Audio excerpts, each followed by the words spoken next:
Adventure time! Okay, my spiritual babies, we're YouTubing it. Or is it really YouTubing it? No, because we're creating the content. So we're not actually like researching something by YouTubing it. We're tubing it. No, now I'm like that. Now I gotta stand up and make sure tube in check. You can see that I'm not Jeffrey Tubin. So what's appropriate? I don't even know how I got distracted by it. All right, we're YouTubing it again on episode number 5. What is it? It's Psychohistory, Psycho versus Sociopath. Good topic. Okay. Yes.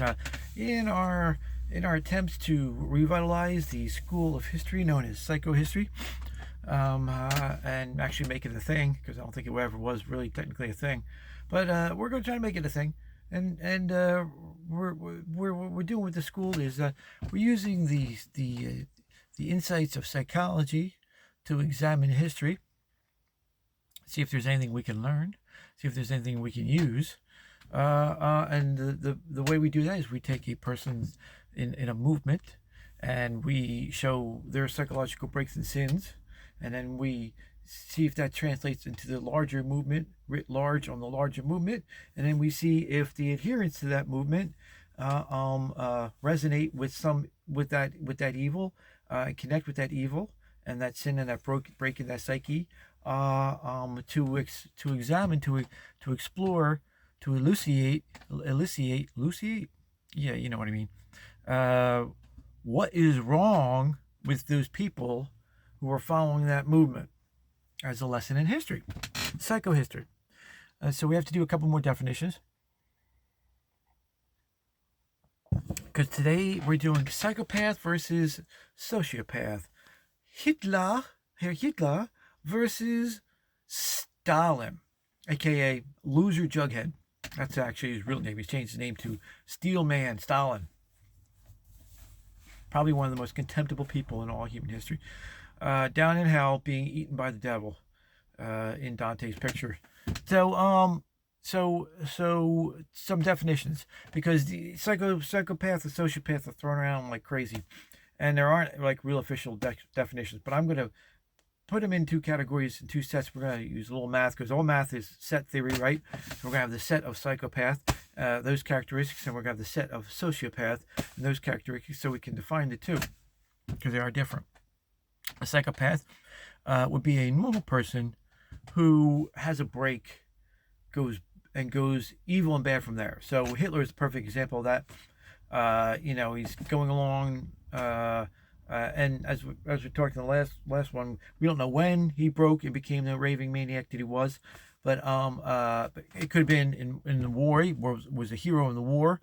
He gets the Iron Cross, no little thing to get.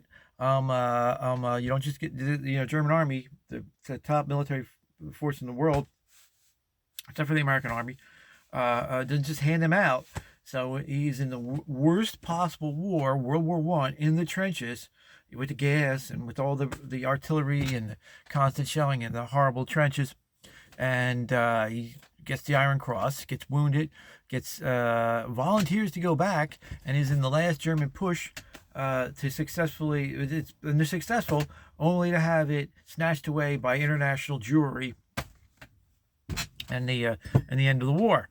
That could have broken him, or it could have been, he wanted to be, PTSD, as we now know, is a real thing. He was obviously probably suffering from that. That, or it could have been the death of his mother, or the beer push, any one of those things broke him, and then he becomes a raving maniac that we know. But what makes him he's a psychopath. What makes a psychopath different is they were a normal person, so they have all the normal understandings of human beings, and that's what made him so dangerous as a psychopath. He could bully, yes, he could terrorize. He understood that. He understood human interactions, and what it was to be a human being. he could manipulate that on the negative side, but also on the positive side. He could inspire people. He could lead them. He knew what levers to get the best out of them, to push. He knew what levers to terrorize them with. So a psychopath is infinitely more dangerous than a sociopath. And it's proven out by history. This is why we're having the little discussion today, right?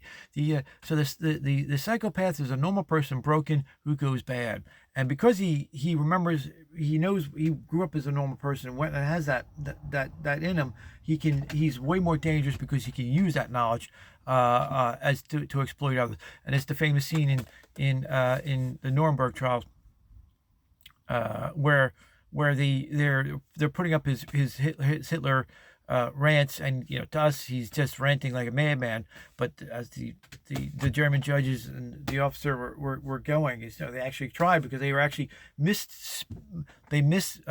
the prosecutors put on the wrong part of the speech.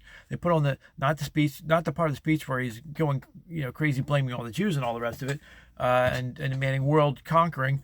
But the part about where he was trying to, he was inspiring the German people, and he was going to cut inflation. He was going to get the economy back on track, and asked them to answer to the German folkness and all the rest of it. So, but he can only do that because he was a normal person at one point before he went nuts. So that's the psychopath. Then there's the sociopath. The sociopath is different. The sociopath is actually a good argument for the existence of there not being a God, because how can you create this bug, this thing, this the best analogy would be Men in Black. I guess the Men in Black 1, where the alien is a bug and he wears an Edgar suit. He like literally skins a human being, and there's a bug inside. That's the best analogy to a sociopath, because a sociopath, of course, doesn't have has absolutely zero empathy for anybody, because he doesn't because he's not he has no social, he doesn't have these social interactions and regular reactions that like the Hitler had to employ. So Stalin is the quintessential sociopath, we'll say.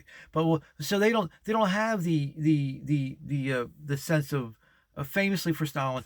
I picked up on this as I remember them saying, it's the haleography of loser jughead Ilsilievich. He was such a smart guy. He was just a thug, a punk, and a thug, robber, extortionist, kidnapper, criminal, and so then he hooked up with the Marxists. He's part of the revolution, but he could never do what Hitler did, which was inspire a movement. That actually was done by Lenin. Lenin was the psychopath in that situation. What Stalin did was he just got high enough up into the movement that when Lenin had a stroke, and somebody was going to put a pillow over his head, Stalin just eliminated his rivals to take over. He could never have inspired a movement the way Lenin did or the way Hitler did. So anyway, so you pick up on the sociopath. This is this thing is when he was in the movements, and he was being and they were organizing. They would say, "Oh, he's such a smart guy. This is a guy who failed out of seminary school, who was 3 years behind. Who had lousy in his studies." I think he had like 19 years he got up to like 19th grade, 19 years old, but again 3 years behind. Was just a punk and a thug in school. But part of the haleography would be, he was so smart. He's so smart. He would always be the last one to speak. Well, the reason why he was the last one to speak is because he can't judge actual interactions, human interactions, because he's a bug. He's a sociopath, and he doesn't. And he's the sociology, the normal socialization of a human being is broken down, and he doesn't have that. So the reason why it's a defense mechanism. So he waits till everybody else speaks because he doesn't know what to say. He doesn't know how to judge interactions, whether people are happy or sad, or how to inspire them or terrorize them. He only has one response, which we will get to. So that's the sociopath. So I think that's, so now if we have the set of psychopath things that the psychopath can do, and now we have the set of the sociopath, what they do. They're both broken human beings. One could argue that a sociopath isn't even a human being. That's why I say it's a good argument for is there existence of a God. It's not a successful one, but it's a good one because, you know, God, why would you create this thing that looks like a human being that just isn't a human being? And God can say, well, you know, that's where you have it's fallen nature of mankind. You have hurricanes too. Blah blah blah blah.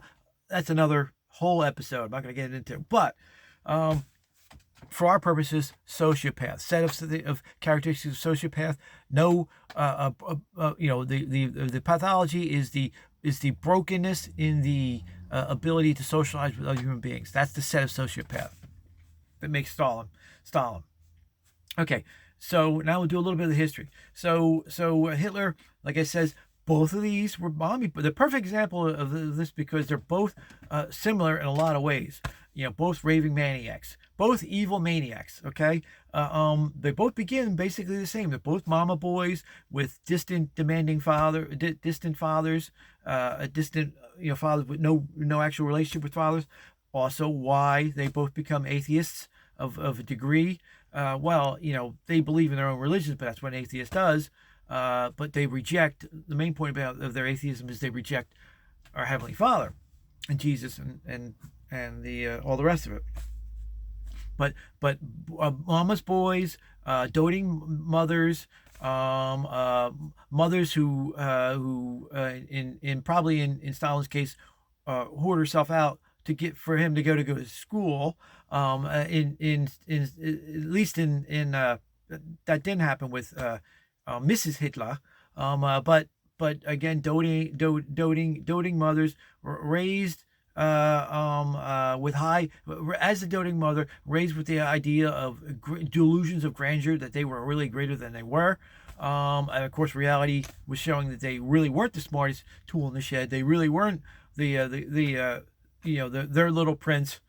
But to the mom, they were. So anyway, fast forward, because you really get the difference between the sociopath and the psychopath in the death of the mother. So it could be the inciting incident. It becomes the Hitler becomes Hitler. That or the beer push or the war. So his mom, he sends him off he goes off to Vienna to be a painter.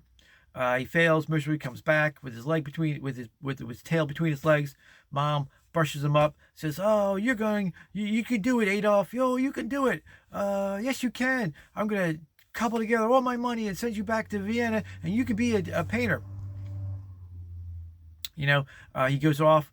All he can do is paint houses, paint a flat in an afternoon like Winnie can't, and he can do a whole 2 coats. It's a joke, the greatest movie of all time, probably. But he fails again. What he didn't know was that his mother was dying from lung cancer, and it hid it from him, and so Hitler rushes back.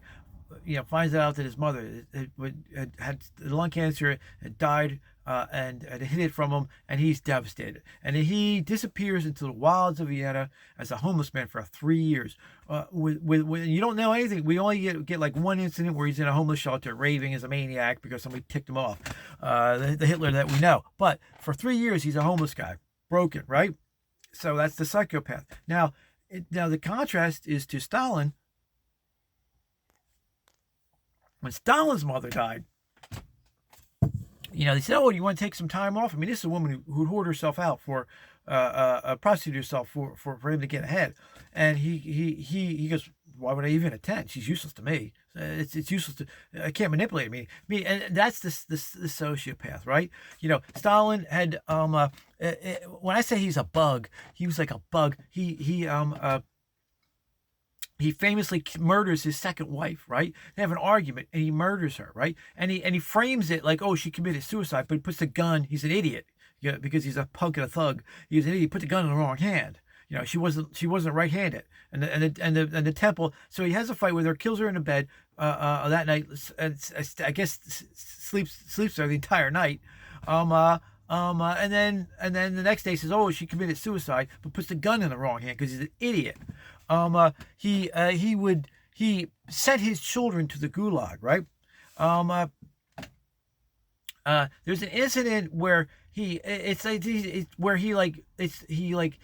naked women. He makes women strip naked and climb trees. And the reason why he does this, it's not a sexual thing with him. He just wants to see it because he's a bug. He's like a spider, right?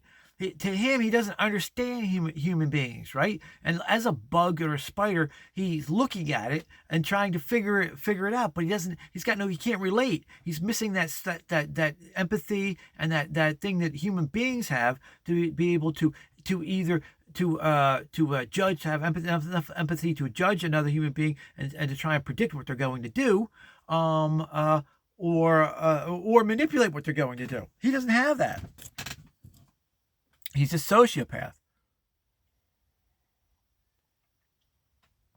So psychopath meets sociopath. Who wins, right? Godzilla versus Kong. Who wins?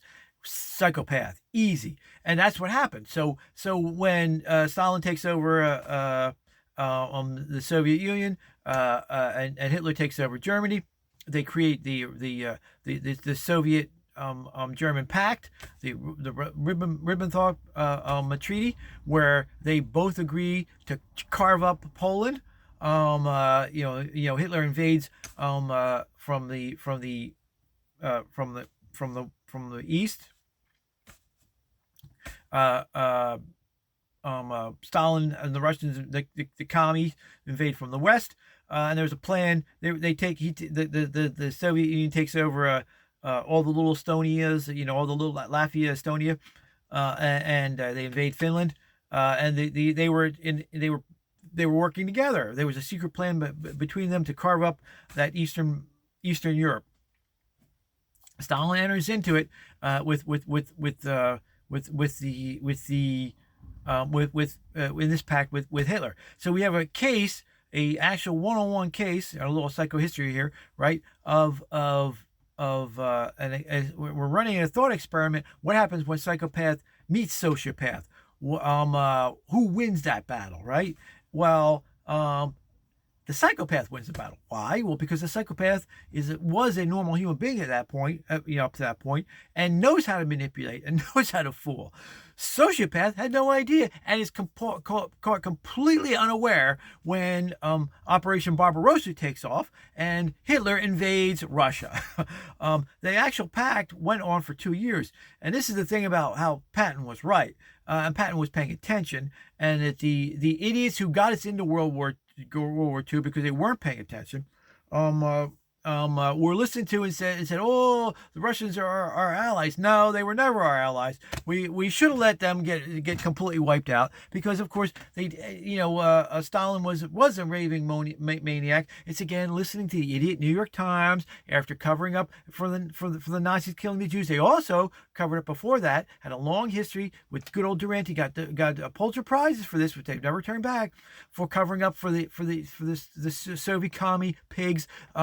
A mass murdering of the Ukrainians and the Holodomor and starving the Ukrainians for years, and all the other nonsense about how they promoted Stalin and the Soviets as some kind of great, and Lenin as some kind of great advancement of mankind.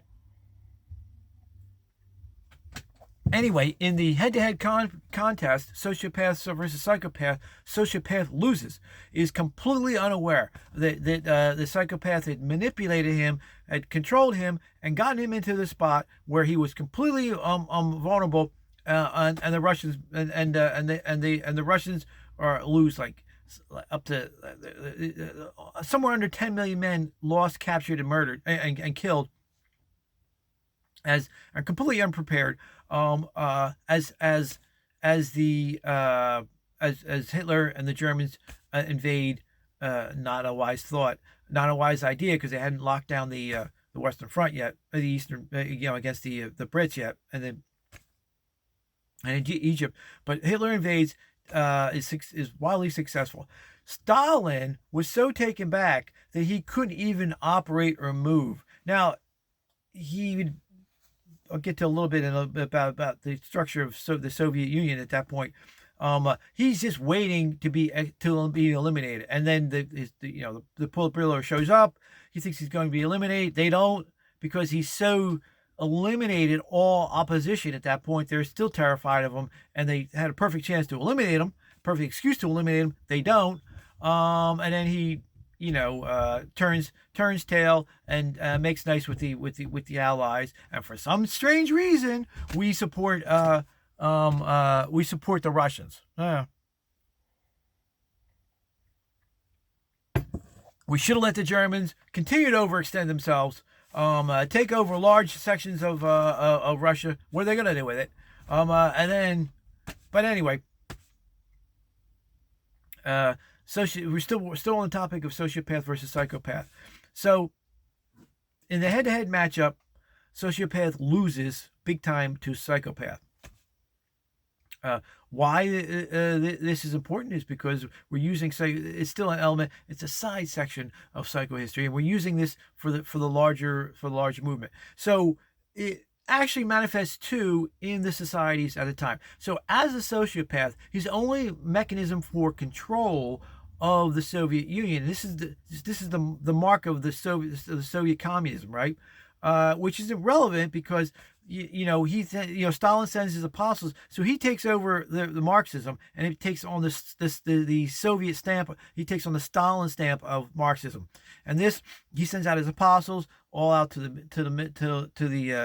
world. It only comes back in two places. It only hits in two places successfully: one North Korea and one in China, which is why it's successful. Why it's relevant today, because those are the two regimes that we're facing today, and a refurbished Soviet communism. But it's not a Stalinist communism today. It still is to a degree, but not as much. But what is Stalin Marxism and communism? Well, so he, as a sociopath, cannot understand human beings. So what is his defense mechanism? His defense mechanism is this arbitrariness, as everybody off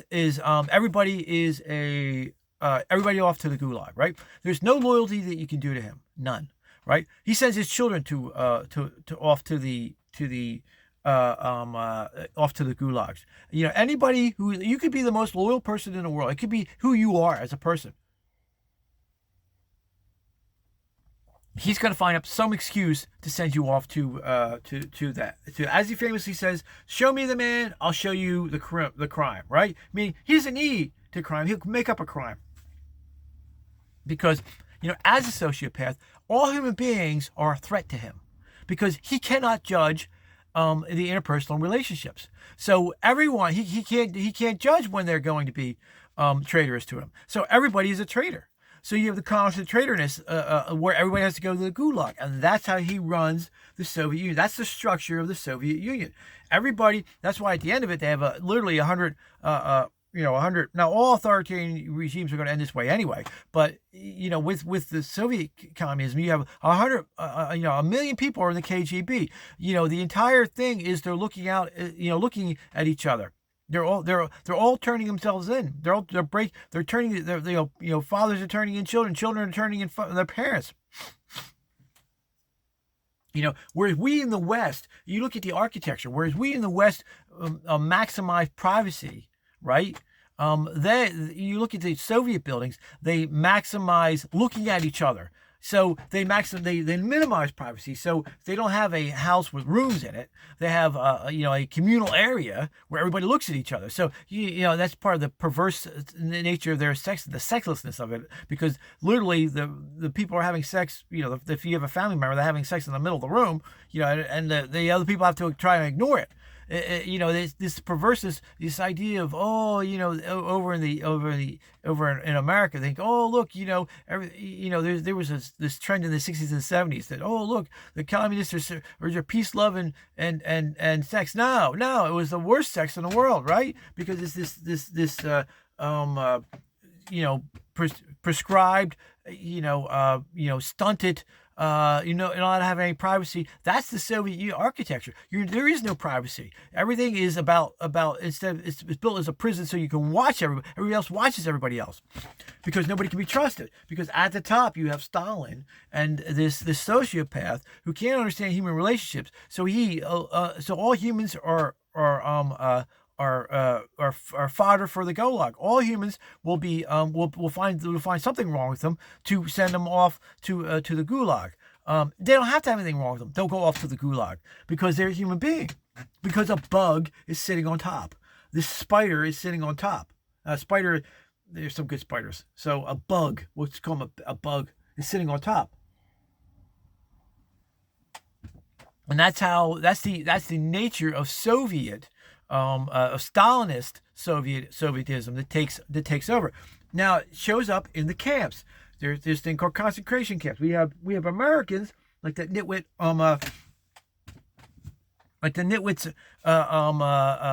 Margaret Sanger, who wants to put all the Italians, the Jews, and the Slavs and the criminal in the camps, concentration camps in America.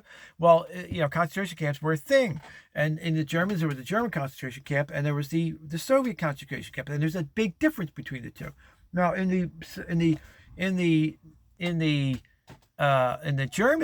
Nazi world, of course, they hid it they were trying to hide it all from the rest of the world. You have a psychopath in charge, and sociopaths are terrorized of psychopaths, because as bad as normal human beings are, as unpredictable to a sociopath, as unpredictable as normal human beings are, the psychopath is way more dangerous, because they will like we had the head-to-head matchup. Not only are they way more unpredictable, but they're just as evilly violent, right? So in the German Nazi system, Hitler culled those psychopaths, right? And they were put in charge of the camps, and you see the mark of the German Nazi camp. To the Germans, with the psychopaths, the psychopaths were in charge of the camps. They weren't. So they look at so they're trying to kill. So they have a task. They're tasked with eliminating all the Jews and all the dissidents. And so all the first, of course, all the mental health people, all the impure, all the people with all the physically impure, then all the mentally challenged and disabled. Then they go into camps, and then the Poles, any dissidents go in there, and of course the Jews, all the entire race of the Gypsies, 1 million of them, they go into the camps. But how do the camps process? How do the German camps process? Well, with the psychopath on top, and the sociopaths. I'm sorry, the psychopath Hitler is on top, and the sociopaths are in charge of the camps. How does this markedly different from the Gulags? Well, it's manifest in how they process human beings, right? Because the sociopaths, they're not trying to break human beings because they don't understand human beings. They are literally processing them as cattle, as something to use, right? So they come into the camps, the poor Jews come into the camps, and they shear the beautiful women of their hair. They put, you can see this today in Auschwitz, and there's a whole room filled with their hair. They take out they lie to them, tell them, oh, look, dude, take a shower. They go in there, they get the Zygon bath, and they're murdered. They're in there, right? They're just murdered. They're not trying to break the spirit of the human being, because they don't understand the spirit of a human being. They are just processing people as animals, right? And they take the skin and they turn it into lamps and all the rest of it, right? It's horror. As bad as that is, the Gulags are worse, because the Gulag system has a charge a sociopath, and it's the psychopaths that are underneath, right? Because of the quirk of Stalin, of Lenin building the system inspiring the movement. It's taken off. They've conquered. The revolution's happened. 1917 has happened. The revolution's taken off. They've conquered the whites. They've taken over. They've taken over, and he gets a stroke, and Stalin eliminates all his rivals, takes over. So the sociopath is on top, and he's sending off anybody who's a human being to the gulags. So the gulags are designed to destroy your personality. They're designed to destroy you as a person, because of course that's how you got there to begin with. And so first they hand you over to the criminals who beat. If you're a normal person, they hand you over to criminals. They beat you. They They take all your stuff. Then you're past that. Now you're in the camps, and it's about destroying you as a person to the degree that they could, because they're of course incompetent and corrupt. But that's the nature of the gulag versus the nature of the concentration camp in the gulag in the Soviet system, run by a sociopath, versus the concentration camp run by the sociopaths in Nazi Germany. So the recap, you get a difference in the psychopath versus the sociopath. And in the psychopath system, where the psychopath is in charge, takes all the sociopaths, makes them in charge of the concentration camp. Then they process human beings like animals, because they don't understand. They don't care about human beings. They're just processing like human beings, which is what they turn which is the Germans and the Nazis and the concentration camps in Germany, versus a sociopath in charge. Stalin, who takes the psychopaths, whose then goal is to destroy your personalities as human beings, and tortures them. So, which makes them in some ways way worse than the concentration camps.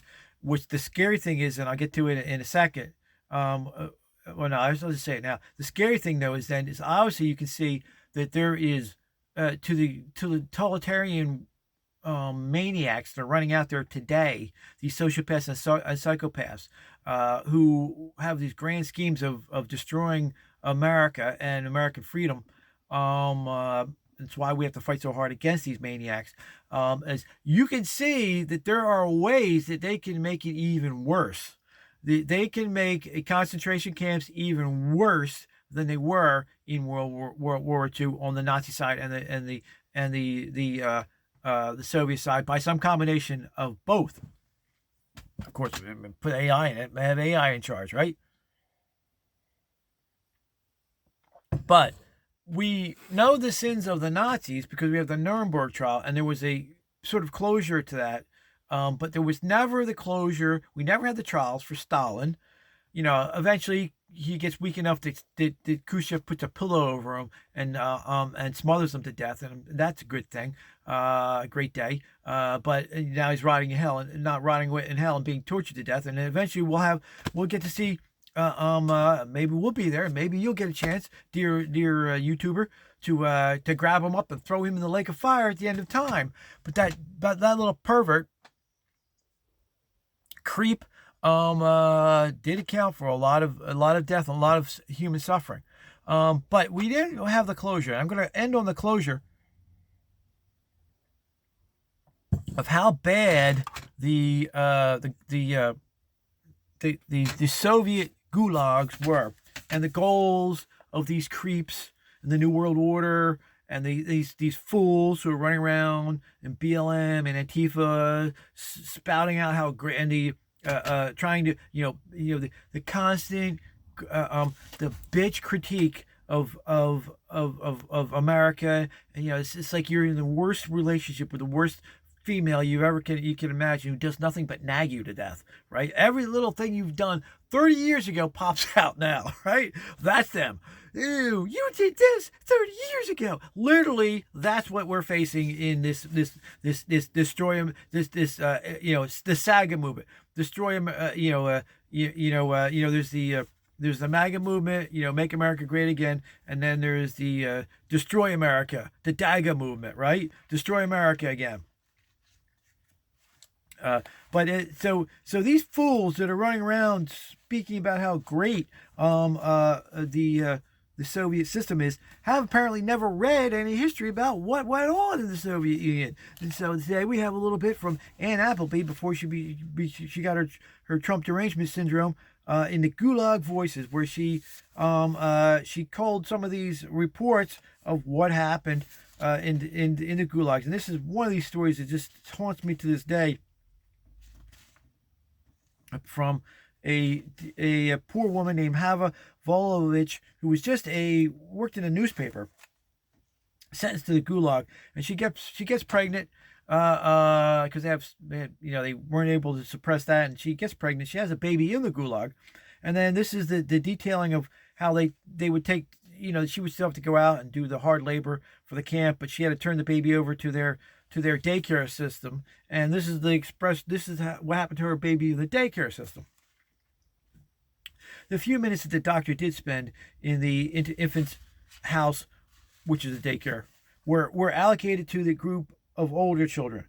These feeble-minded 6- and 7-year-olds had somehow conformed to Darwin's law of survival of the fittest, and they lived on despite the hot porridge, the kicks, the shoves, the washing in icy waters, and the long sessions when they were left sitting in their potties tied to their chairs, a practice which meant that many children began suffering from prolapses of the large intestines. That's where the large intestines start coming out of your butt. 6- and 7-year-olds. Mitrokova she was the headmistress of this daycare, did spend some time with the older children. She didn't give them any medical treatment. She had neither the wherewithal nor the skill for that, but she got them to do dances and taught them little poems and songs for the New York Times to come by, I'm sure, and whitewash the fact that was going on. It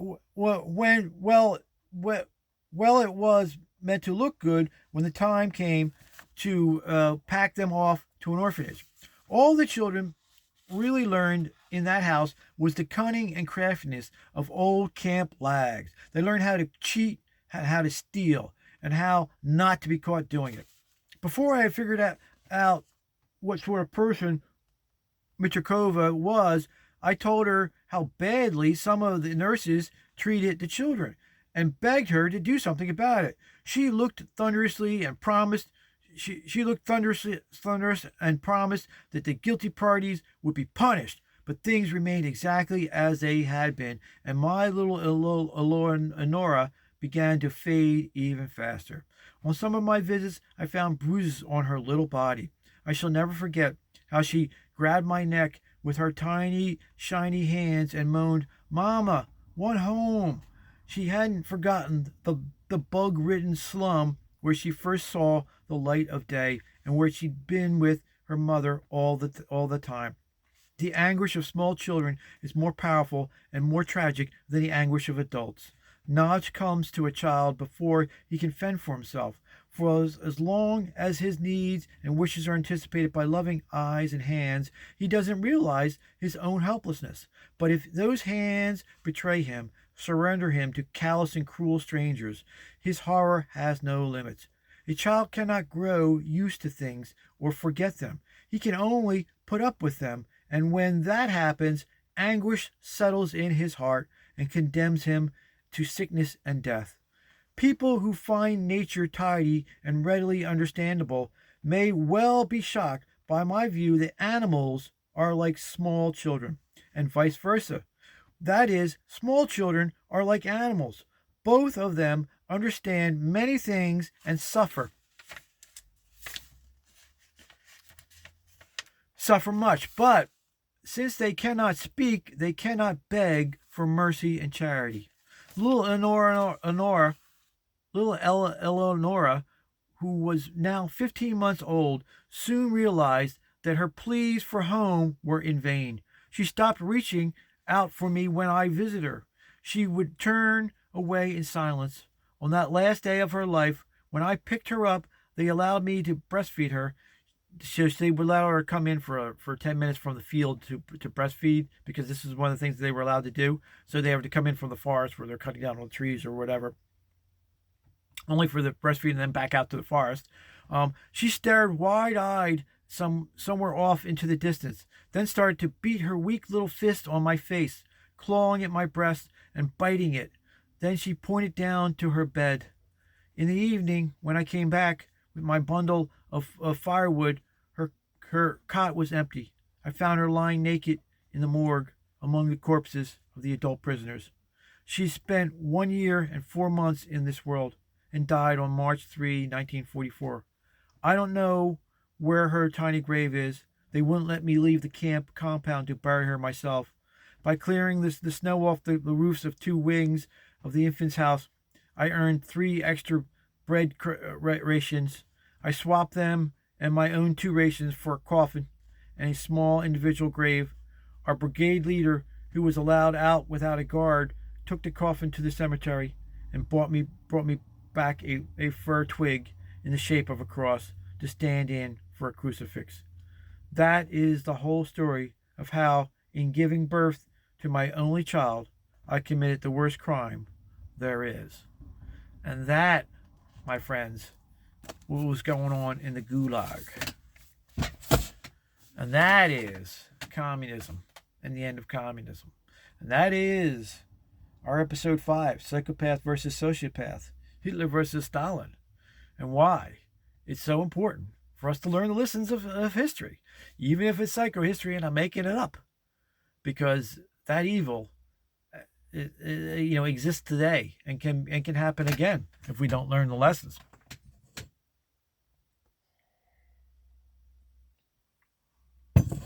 But my spiritual babies, you are much more in the know.